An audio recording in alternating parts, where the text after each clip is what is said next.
operação na Faria Lima, Biabula, ontem, como a gente falou agora, a Faria Lima e o PCC tremeram.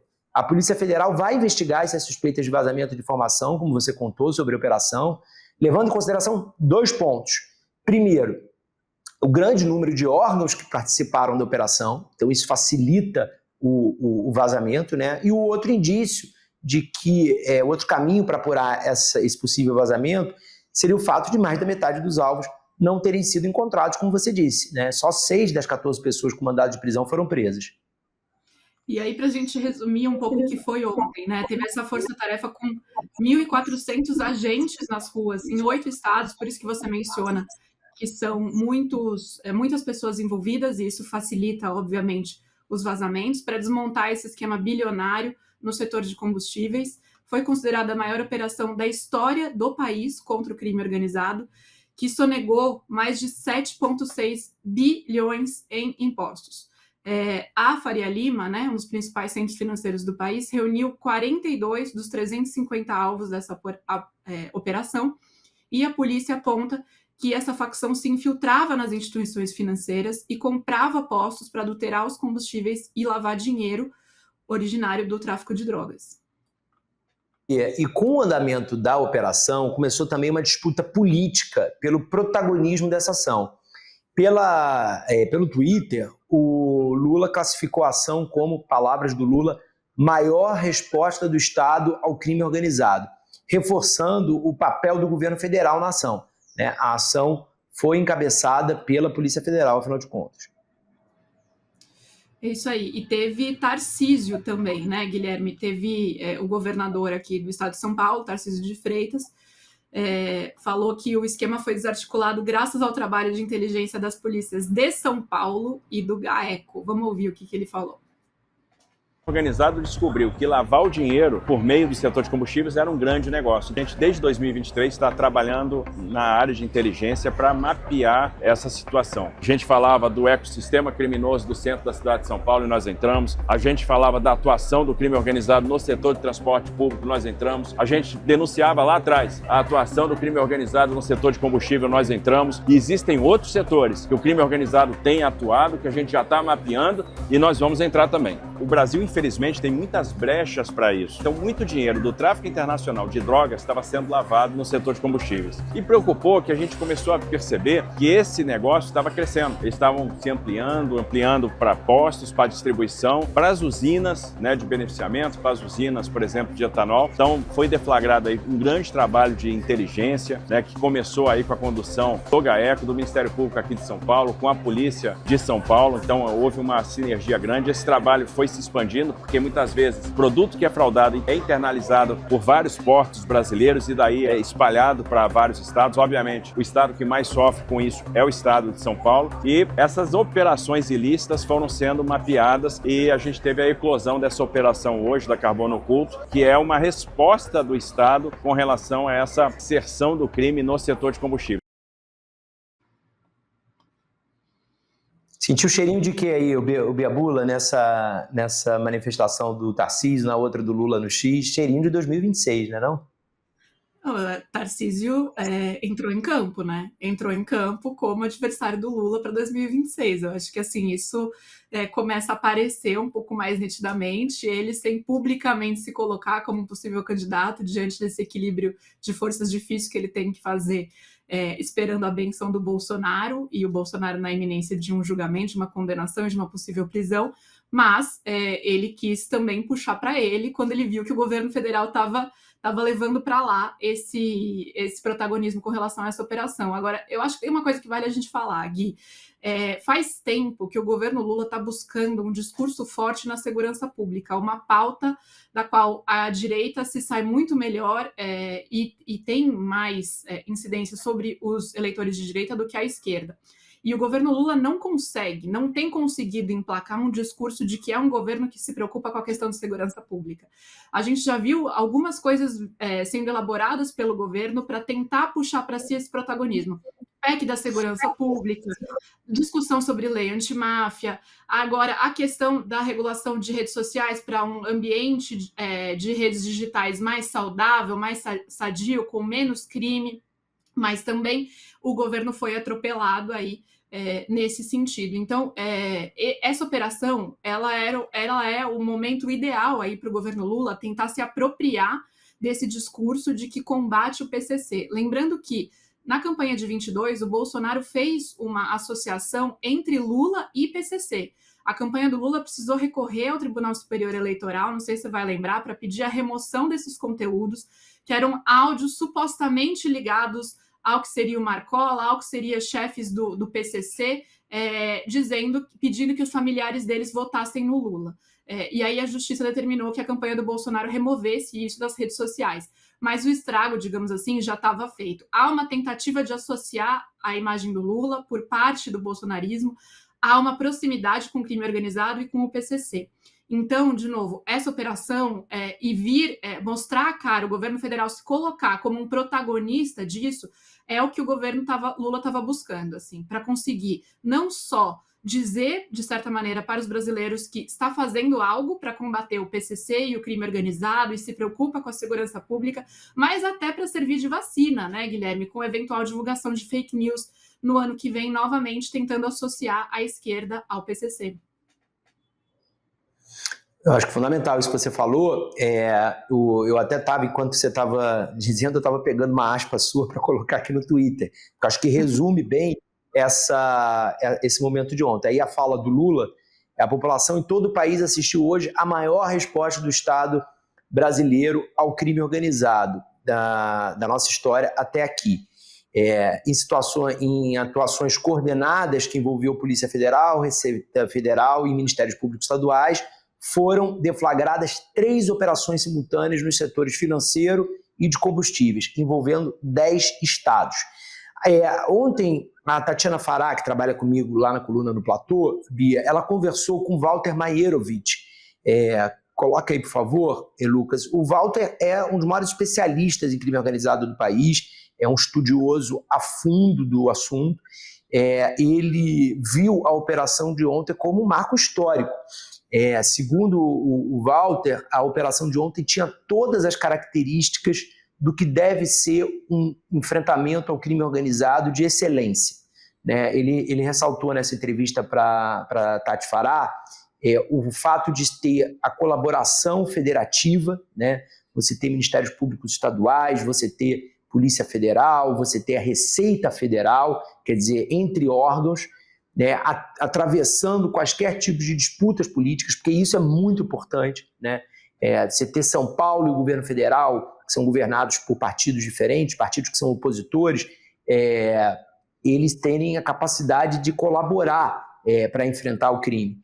Eu, em grande parte, no início da minha carreira, eu cobri polícia, né? Eu cobri crime organizado, eu cobri milícia no Rio de Janeiro, investiguei tráfico de drogas e tal, e fiz uma reportagem longa sobre tráfico de drogas internacional. Fiquei 6 meses dedicado unicamente a essa reportagem, chamada Os Embaixadores do Narcosul, no jornal Extra, isso em 2014. E naquela ocasião eu viajei por 16 cidades entre as capitais de Bolívia, Peru e Paraguai e cidades de fronteira da Bolívia, do Peru e do Paraguai com o Brasil. E o que os embaixadores do Narcosul, o termo era esse que eu criei na reportagem, faziam, era uma integração muito superior à integração oficial. Por isso eu chamei de Narcosul, era uma referência, claro, uma provocação ao Mercosul, mas eles tinham uma integração muito mais eficaz, criminosa, do que a cooperação oficial para investigar e combater o narcotráfico.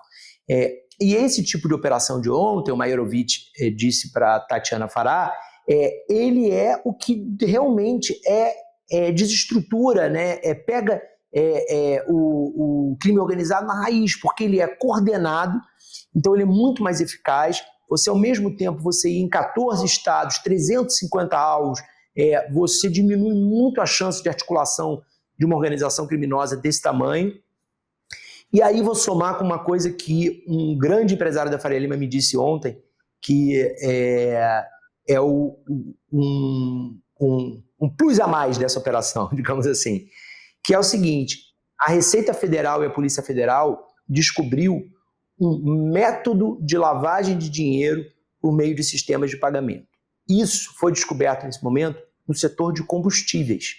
Mas o modus operandi nada impede que ele não tenha sido usado, não esteja sendo usado para diversos outros setores da economia lavarem dinheiro.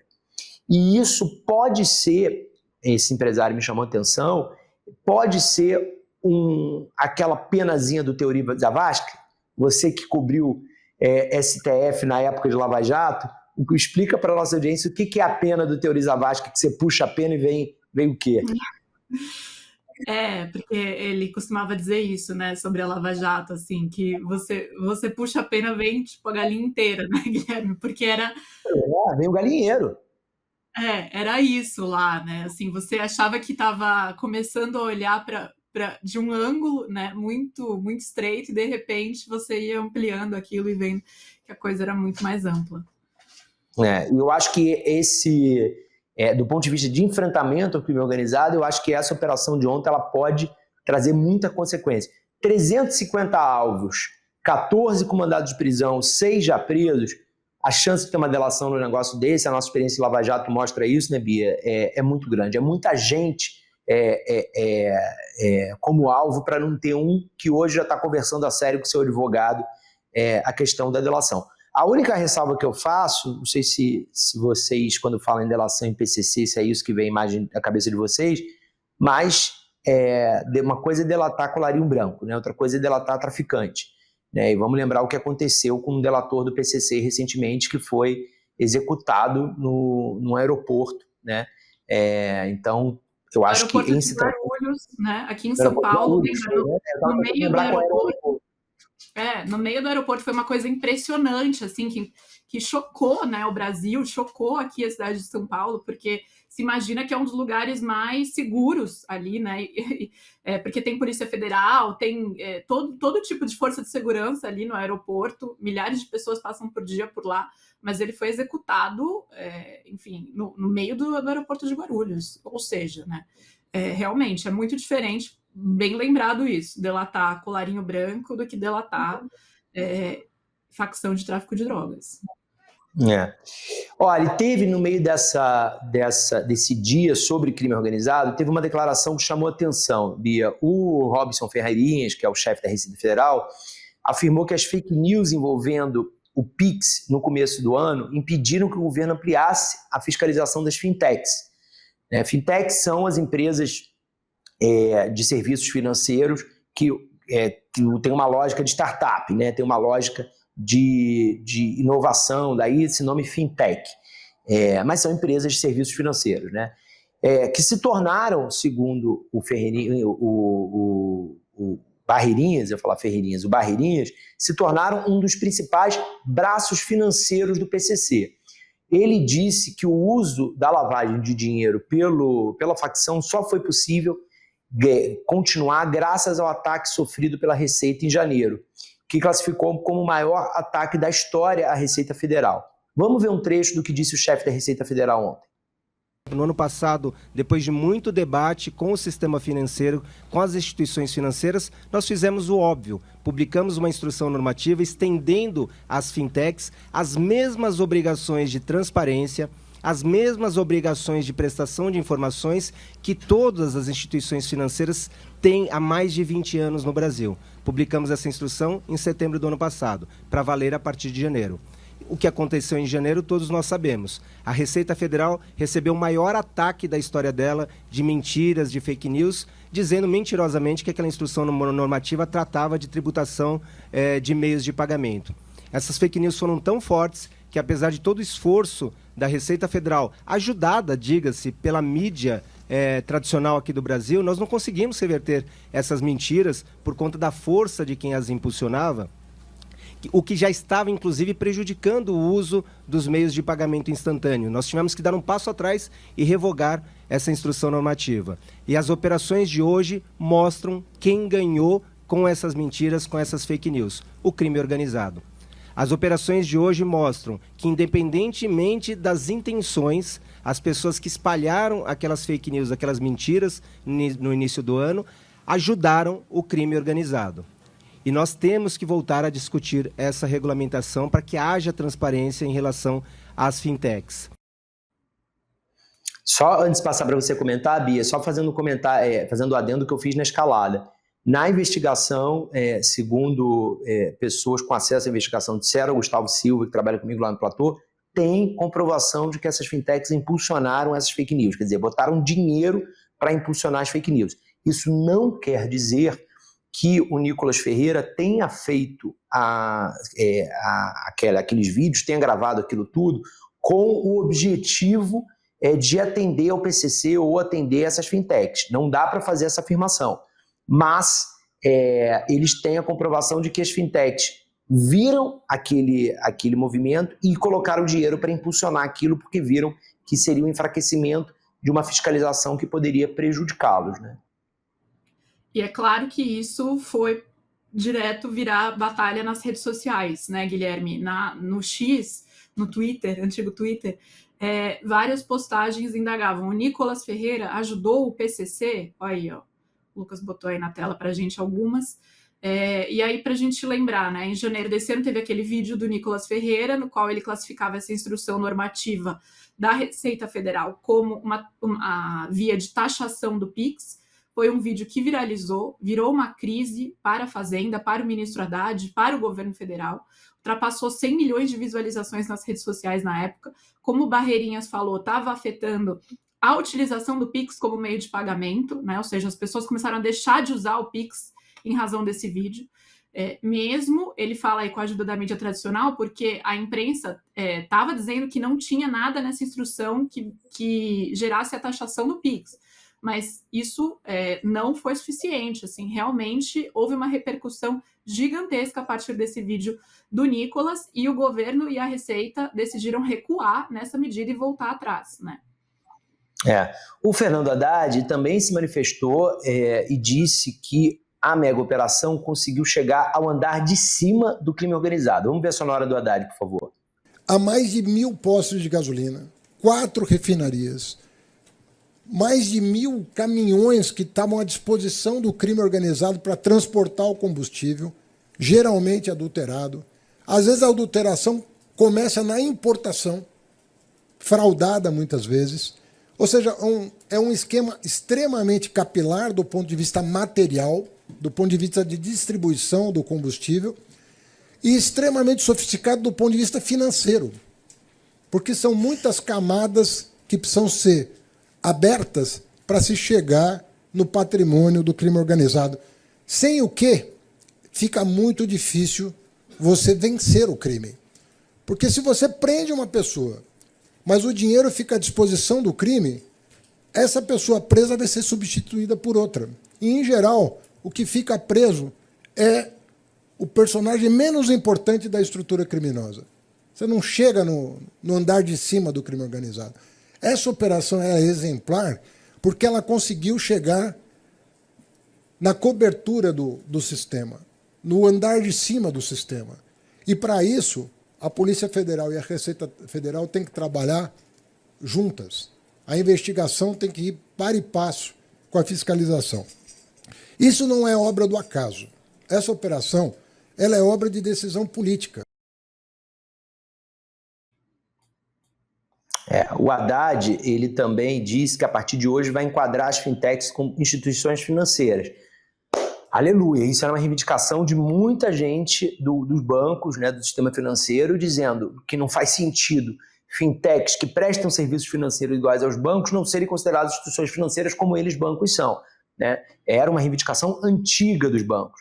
O ministro explicou que a medida visa aumentar o poder de fiscalização e, a partir de agora, né, com esse enquadramento, as fintechs vão seguir as mesmas regras que os bancos seguem de dever de cuidado, né? O termo não é exatamente esse, mas é mais ou menos a mesma lógica, né? O que é o dever de cuidado de um banco? Vocês todos aqui da audiência, nós todos, quando a gente abre conta num banco, a gente tem que prestar uma série de informações para o banco e o banco busca, sem perguntar para a gente, uma série de informações a que eles já têm acesso legalmente sobre nós, para ter certeza sobre da onde vem o nosso dinheiro, quem somos nós. né? Qual é a origem daquele dinheiro que está caindo na sua conta? E isso, para réis mortais que ganhamos apenas os nossos salários ali, ou os pequenos negócios que temos, os nossos pequenos lucros, isso é feito a partir de um determinado valor, de forma automatizada, com qualquer valor, e para quem tem somas grandes caindo nas suas contas, tem que se muitas vezes dizer a origem, né, daqueles valores, e os bancos questionam, né? Agora, muitas dessas fintechs não têm esse regramento. Então, por isso, usá-las para lavar dinheiro é muito mais fácil, porque se elas não têm esse dever de cuidado, de ter que informar, ter que conhecer o cliente, ter que saber a origem do dinheiro do cliente, tem que ser diligente com qualquer indício de lavagem de dinheiro, fica muito fácil lavar dinheiro ali, né, Bia?